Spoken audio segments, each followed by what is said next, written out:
Chapter 10 hydrocarbon. Topic है preparation of benzene. Preparation of benzene. अब बिल्कुल सबका ध्यान इधर बेटा, इस रिकॉर्डिंग में और इस क्लास में हम आज बेंजीन की सारी रिएक्शंस करेंगे, इसलिए ध्यान से सुनना। बेंजीन की हमारे कोर्स में सबसे पहली प्रिपरेशन है फ्रॉम इथाइन। आपको याद होगा, ये हम कर चुके हैं, याद है? वो मैंने अरेंज करके दिखाया था आपको। कितने इथाइन लेते हैं? 3, याद है? 3 इथाइन लेते हैं और क्या रखते हैं? Red hot iron tube. याद है सबको? Red hot iron tube. Temperature याद है किसी को? हाँ, वेरी गुड, 873 केल्विन, है ना? ठीक है, रेड हॉट आयरन ट्यूब में 3 इथाइन को डालते हैं, तो आपको याद होगा ना, ऐसे करा था हमने। 3 इथाइन होते हैं ना, एक इथाइन, फिर दूसरा इथाइन और ये तीसरा इथाइन। इस तरह से मैंने करके दिखाया था। जब आप इसे हीट करते हो तो इनके एक एक बॉन्ड टूट जाते हैं, याद है? और इन पे एक एक इलेक्ट्रॉन आएंगे। एक बॉन्ड दो इलेक्ट्रॉन से मिलके बने, ये बॉन्ड टूटेगा, एक एक इलेक्ट्रॉन आएंगे ना इन पे, एक बॉन्ड टूटेगा, एक एक इलेक्ट्रॉन इन पे आएंगे। वो इलेक्ट्रॉन को आपस में ये क्या कर लेते हैं? शेयर। तो ये बेंजीन बन गया ना, है ना? C6H6। तो इथाइन से बेंजीन बन गया। ये बेंजीन की सबसे दूसरी प्रिपरेशन हमने ये करी थी। इसके पहले भी हमने करी थी एरोमेटाइजेशन, याद है? एरोमेटाइजेशन सबसे पहले हमने यही करा था। एरोमेटाइजेशन में हम हेक्सेन लेते थे ना, इसमें हाइड्रोजन जरूर लगा लेना बेटा। इसे हम लोग क्या कहते थे? N hexane. इसको हम लोग कैटलिस्ट क्या था, याद है? V2O5 773 केल्विन था और 10 से 20 एटमॉस्फेरिक प्रेशर पे हीट करते हैं, याद है? तो ये हेक्सेन रिंग बना देता है और क्या बन जाता है? ये बेंजीन। तो इसलिए इसे एरोमेटाइजेशन कहते हैं, याद? एलिफेटिक टू क्या बनता है? एरोमेटिक, है ना? बेंजीन की second preparation. Third preparation is D carboxylation. 4 preparation है आपके कोर्स में बेंजीन की। थर्ड सेकेंड लास्ट प्रिपरेशन है डी कार्बोक्सिलेशन। ये क्या होता है? बेंजीन पर सोडियम का सॉल्ट लेना है, कार्बोक्सिलिक एसिड का, सोडियम बेंजोएट। इसका क्या नाम है? Sodium benzoate. सोडियम बेंजोएट, ये बड़ी अच्छी है रिएक्शन। इसमें डालना सोडा लाइम। इसे सोडा कहते हैं और इसे लाइम कहते हैं, याद है? Sodium hydroxide is soda and lime is calcium oxide.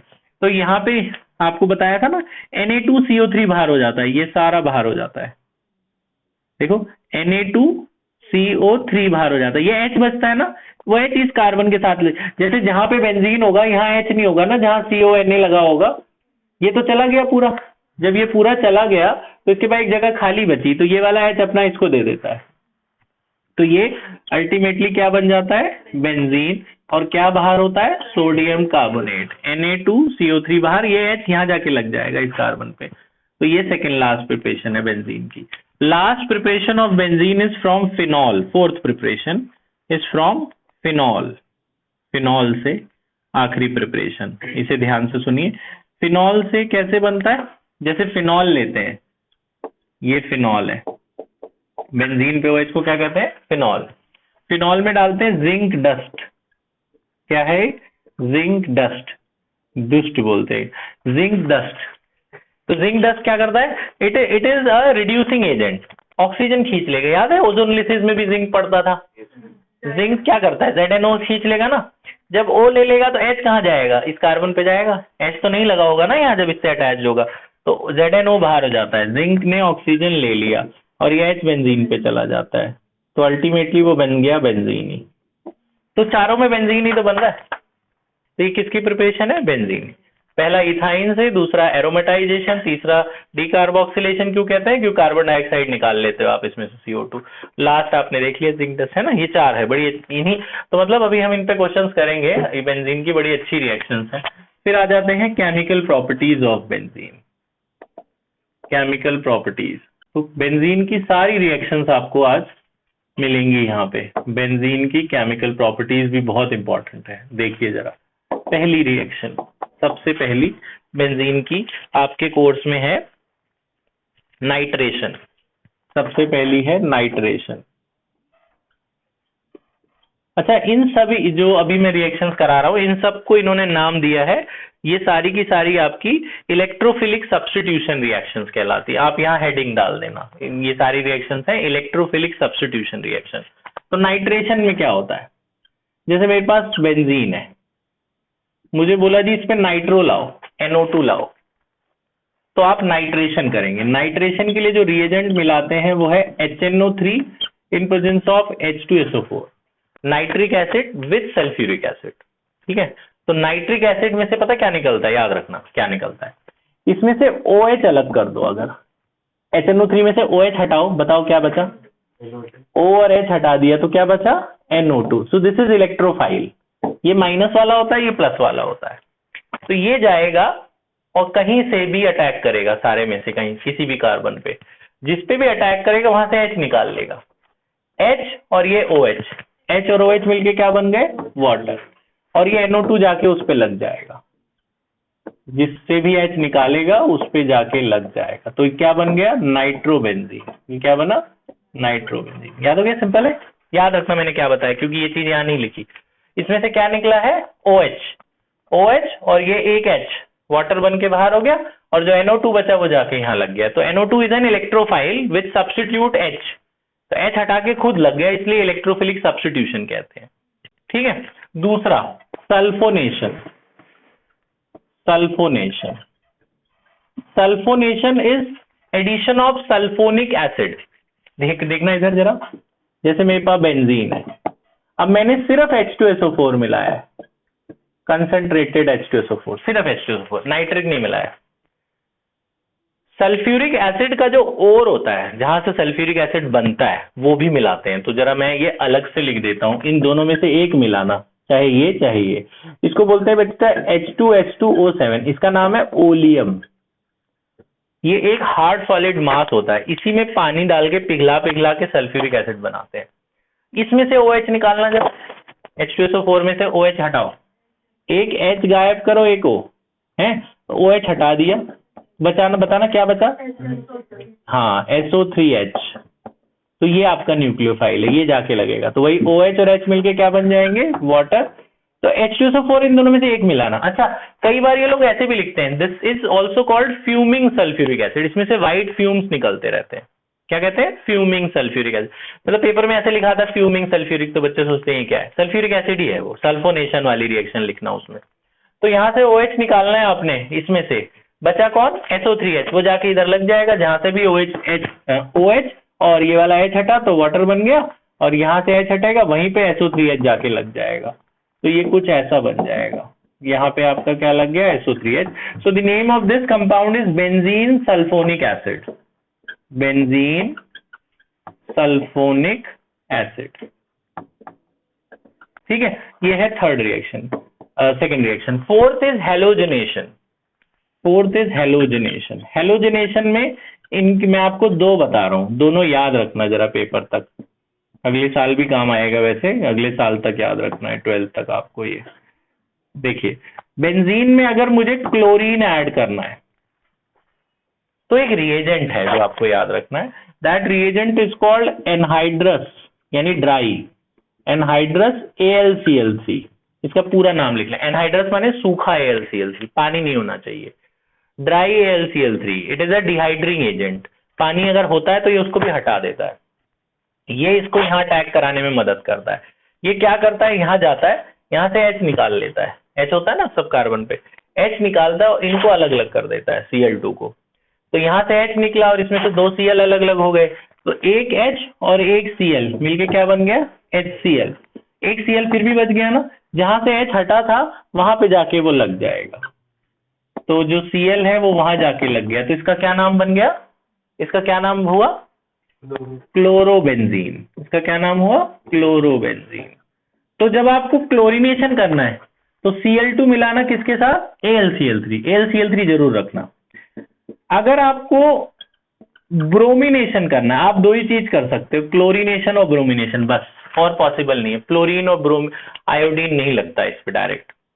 Chlorination और ब्रोमिनेशन आपके कोर्स में है, वो करना, बाकियों के लिए बताएंगे आपको। तो क्लोरीनेशन करना है AlCl3 के साथ, ब्रोमिनेशन करना है FeBr3 के साथ,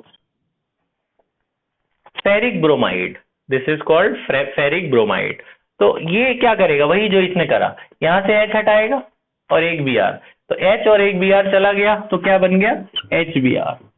और जो दूसरा बी आ रहा है वो इस जगह पे जाके लग जाएगा, तो ये ब्रोमोबेंजीन बन जाएगा। कौन बना ये? ब्रोमोबेंजीन।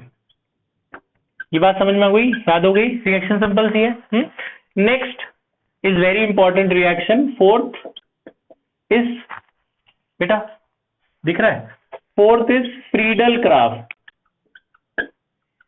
Friedel craft reaction. ये जरा ध्यान से सुनना, ये इंपॉर्टेंट है, ये अगले साल तक काम आनी है आपके। Friedel craft reaction, fourth. Friedel craft क्या होती है? फ्रीडल क्राफ्ट एक साइंटिस्ट का नाम है, उन्होंने दो रिएक्शन दिए थे। पहला उन्होंने दिया एल्काइलेशन, तो मतलब पेपर में ऐसे लिखा आएगा फ्रीडल क्राफ्ट एल्काइलेशन, पेपर में इस तरह से लिखा आएगा फ्रीडल क्राफ्ट एल्काइलेशन बताओ। तो ये रिएक्शन याद कर लेना, बहुत सिंपल सी रिएक्शन है। जैसे बेंजीन है, इसमें मिलाना है CH3Cl, क्लोरोमीथेन। CH3Cl क्या है? Chloromethane, in presence of same AlCl3, anhydrous लिख लेना ऊपर, यही एनहाइड्रस AlCl3। तो ये भी वही करेगा, क्या करता है AlCl3, यहां से H हटाता है ना, एक H हटाएगा और इनको अलग अलग कर देगा, तो H और Cl, HCl बना के चले गए बाहर, बचा कौन? यहाँ CH3 जाके यहाँ लग जाएगा, तो जहां से H हटा था वहां जाके CH3 लग गया। दिस इज टोलीन, इसका क्या नाम है? टोलीन, या मिथाइल बेंजीन भी कहते हैं ना इसे। Common name is toluene, IUPAC name is methyl benzene. तो एल्काइलेशन ही क्यों कहते हैं? क्योंकि एल्काइल ग्रुप ऐड हुआ, इसलिए इसे एल्काइलेशन कहते हैं। Next is very important reaction called acylation, addition of acyl group. तो पेपर में कैसा आएगा? फ्रीडल क्राफ्ट एसाइलेशन लिखो, समझे? फ्रीडल क्राफ्ट करके लिखा आएगा आगे, फ्रीडल क्राफ्ट एल्काइलेशन तो ये लिख देना, फ्रीडल क्राफ्ट एसाइलेशन तो ये लिखना। ये क्या है? बेंजीन लिए, उसमें मिलाना है CH3COCl AlCl3 के साथ, दिस इज एसाइल ग्रुप, इसको बोलते हैं एसाइल क्लोराइड। इसका नाम लिख लेना बाद में, इसका क्या नाम है? Acyl chloride. तो क्या होगा? यहां से H हटाएगा वो, ये तो H और ये Cl, ये अलग अलग हो जाएंगे, HCl बाहर हो गया, बचा कौन इधर? COCH3 बचा ना, जब Cl चला गया तो ये COCH3 यहां जाके लग जाएगा, तो बेंजीन के ऊपर क्या लग जाएगा? बेंजीन के ऊपर लग जाएगा COCH3। This is called acetophenone, याद है हमने ये करा था नाम नेमिंग में, इसको क्या बोलते हैं? एसिटोफिनोन। इससे बेंजोफिनोन भी बना सकते हैं, वो तुम्हें अलग से तुम लिख लेना, अभी मेरे पास जगह कम है, और भी बहुत सारी रिएक्शन है। अगर इसकी जगह में ये मिलाऊं, ये आप अलग से भी लिख लेना बाद में, अगर इसकी जगह में ये मिलाऊं तो क्या होगा?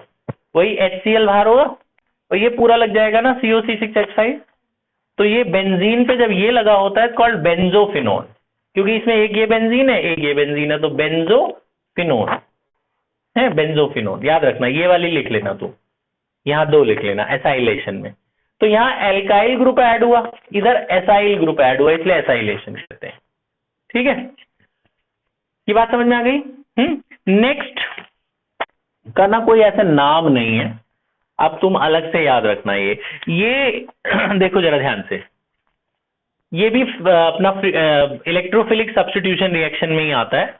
अगर मुझे ध्यान से सुनना, ये रिएक्शन तुम अलग से, अगर तुम इसमें 6 क्लोरीन मिलाते हो AlCl3 के साथ, एनहाइड्रस AlCl3 का क्या काम होता था? H निकालना। तो ये जब ज्यादा क्लोरीन मिलाओगे सबसे H ले लेगा वो, सबके पास H है ना? हाँ भाई बता रहा हूँ, ध्यान सुनना। कितने क्लोरीन है वहां पास? 12। तो ये AlCl3 क्या करेगा? सबके पास जाएगा, H उठा लेगा। कितने यहाँ कार्बन है? 6 के हाइड्रोजन चले गए, 6 हाइड्रोजन गए, यहां से 12 क्लोरीन है, 12 में से 6 क्लोरीन इससे ले लेगा, तो 6H और 6 क्लोरीन मिलके क्या बनाएंगे? 6HCl। 12 Cl थे ना, 6 ही गए, 6 तो बचे हुए। वो जो 6 हाइड्रोजन गए उनकी 6 जगह खाली भी तो है, तो जो बाकी के 6 क्लोरीन है वो सभी एक एक पे लग जाएंगे सारे, मैंने बेंजीन के हर कॉर्नर पे एक एक क्लोरीन लग जाएगा, कुछ ऐसा। 12 क्लोरीन इस्तेमाल हो गए ना, 6H के साथ चले गए, 6 उधर लग गए बेंजीन पे। समझना है क्या हुआ? तो जब आपने AlCl3 मिलाया, सबने AlCl3 ने सबसे H लिया, 6H ले लिए, 6 Cl के साथ 6HCl बाहर हो गया। जब ये सारे H चले गए तो यहाँ जगह भी तो बच गई, सब पे एक एक इलेक्ट्रॉन फ्री बच गया। वो जो 6 क्लोरीन यहाँ बचे थे, 12 में से 6 ही तो गए, 6 बचे, वो 6 क्लोरीन बेंजीन पे लग गए। ठीक है, तो इसका नाम है हेक्साक्लोरोबेंजीन। छह क्लोरीन लगे ना बेंजीन पे, तो इसका क्या नाम है? Hexachlorobenzene. This is hexachlorobenzene. Benzene का ई नहीं आ रहा, लिख लेना। छठा, ध्यान से सुनना, ये दो रिएक्शन मैं एक साथ बता रहा हूं ताकि तुम्हें क्लोरीन के बारे में कंफ्यूजन ना हो।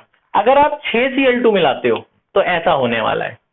अगर आप 3Cl2 मिलाते हो in presence of UV light at 400 kelvin, 300 to 400 kelvin, तब क्या होगा? अगर आप अल्ट्रावायलेट लाइट के साथ मिलाते हो तब AlCl3 नहीं होगा, तो ये अपने H देंगे नहीं, तो ये अपने H नहीं देते ये लोग। यूवी लाइट क्या करता है? इनके बॉन्ड को तोड़ देता है। 3 डबल बॉन्ड है ना, सारे डबल बॉन्ड तोड़ देगा। तो जब आप डबल बॉन्ड तोड़ दोगे तो एक एक इलेक्ट्रॉन तो ऐसे ही फ्री बच जाएंगे। अब आपके पास कितने क्लोरीन है? 6 ही क्लोरीन है। जब ये बॉन्ड सारे तोड़ दो, सारे बॉन्ड तोड़ दो, सारे बॉन्ड जब तोड़ दोगे तो सिंगल बॉन्ड हो जाएंगे ना अंदर, और जब आपने बॉन्ड तोड़े एक एक इलेक्ट्रॉन नहीं बच गए इन पे फ्री, और ये 6 क्लोरीन है, तो वो क्लोरीन जाएंगे इन सारे इलेक्ट्रॉन के साथ, अपने इलेक्ट्रॉन को शेयर करके अपने ऑक्टेट पूरा कर लेंगे। तो हेक्सेन मतलब अंदर से रिंग टूट गई। अल्ट्रावायलेट लाइट अंदर की रिंग तोड़ देती है, ठीक है। So this is called BHC। This is a pesticide. जब खेत से अनाज घर पे लाते हैं तो BHC छिड़कते हैं उसके ऊपर ताकि रैट वैट ना आए। ये रैट से बचाता है, पेस्ट से बचाता है। जब गेहूं वगैरह लाते हैं तो उसपे BHC का छिड़काव कर देते हैं। Benzene hexachloride, full form is benzene hexachloride, ठीक है। तो ये एक पेस्टिसाइड है, लिख लेना। पेपर में ऐसे बोलते हैं कि give a preparation of pesticide which is prepared from benzene ring, तो ये रिएक्शन लिखनी है उसमें। बेंजीन नहीं बचा, लेकिन इसका नाम होता है BHC, ठीक है। ये हानिकारक है, ये पेस्टिसाइड। मतलब अगर आप उसको एक छोटी सी चुटकी कर किसी को एक गलती से खा ले तो फिर वो मतलब रह नहीं पाएगा, ठीक है। अच्छा, छठा समझ में आ गया। Last reaction of benzene is अगर मैं यहाँ हाइड्रोजन मिला दूं निकल के साथ, तो वो तो आपको पता ही है, निकल क्या करता है? डबल बॉन्ड को तोड़ देता है ना। तो डबल बॉन्ड तोड़ देगा तो सब पे H लग जाएंगे, 6 H है ना, ये सब पे H लग जाएंगे, तो खाली क्या बच जाएगा? दिख रहा है बेटा? ये दिख रहा है, ठीक है। तो दिस इज साइक्लोहेक्सेन। ये बेंजीन था, बेंजीन से क्या बन गया? साइक्लोहेक्सेन। समझ गए? ठीक है। तो ये हमारी सारी रिएक्शन खत्म हो गई जी इस चैप्टर की। तब हमारी खाली की, अब हमें सिर्फ इसकी मैकेनिज्म बची है, वो करनी है। आप ये सारी लिख डालो जल्दी से, पॉज कर दो।